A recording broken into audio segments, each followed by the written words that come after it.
The Raven by Edgar Allan Poe. Once upon a midnight dreary, while I ponder, weak and weary, over many a quaint and curious volume of forgotten lore, while I nodded, nearly napping, suddenly there came a tapping, as of someone gently rapping at my chamber door.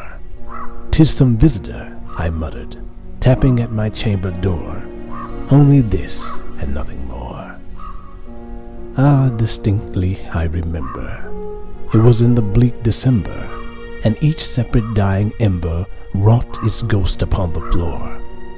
Eagerly I wished the morrow, vainly I had sought to borrow from my books surcease of sorrow, sorrow for the lost Lenore, for the rare and radiant maiden whom the angels named Lenore, nameless here forevermore. And the silken, sad, uncertain rustling of each purple curtain thrilled me, filled me with fantastic terrors never felt before, so that now, to still the beating of my heart, I stood repeating, "'Tis some visitor entreating entrance at my chamber door, some late visitor entreating entrance at my chamber door. This it is, and nothing more." Presently my soul grew stronger, hesitating then no longer. "Sir," said I, "or madam, truly your forgiveness I implore, but the fact is I was napping, and so gently you came rapping, and so faintly you came tapping at my chamber door, that I scarce was sure I heard you. Here I opened wide the door, darkness there, and nothing more." Deep into the darkness peering, long I stood there wondering, fearing, doubting, dreaming dreams no mortal ever dared to dream before. But the silence was unbroken, and the stillness gave no token, and the only word there spoken was the whispered word Lenore.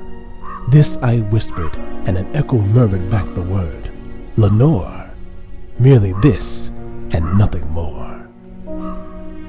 Back into the chamber turning, all my soul within me burning, soon again I heard a tapping, somewhat louder than before. "Surely," said I, "surely that is something at my window lattice. Let me see then what threat is, and this mystery explore. Let my heart be still a moment, and this mystery explore. 'Tis the wind, and nothing more."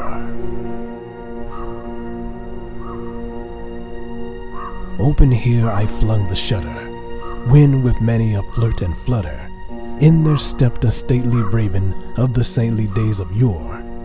Not the least obeisant made he, not a minute stopped or stayed he, but with mien of lord or lady perched above my chamber door, perched above a bust of Pallas just above my chamber door, perched and sat, and nothing more.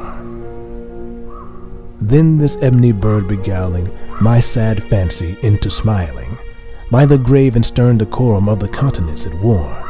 "Though thy crest be shorn and shaven, thou," I said, "art sure no craven, ghastly grim and ancient raven wandering from the nightly shore.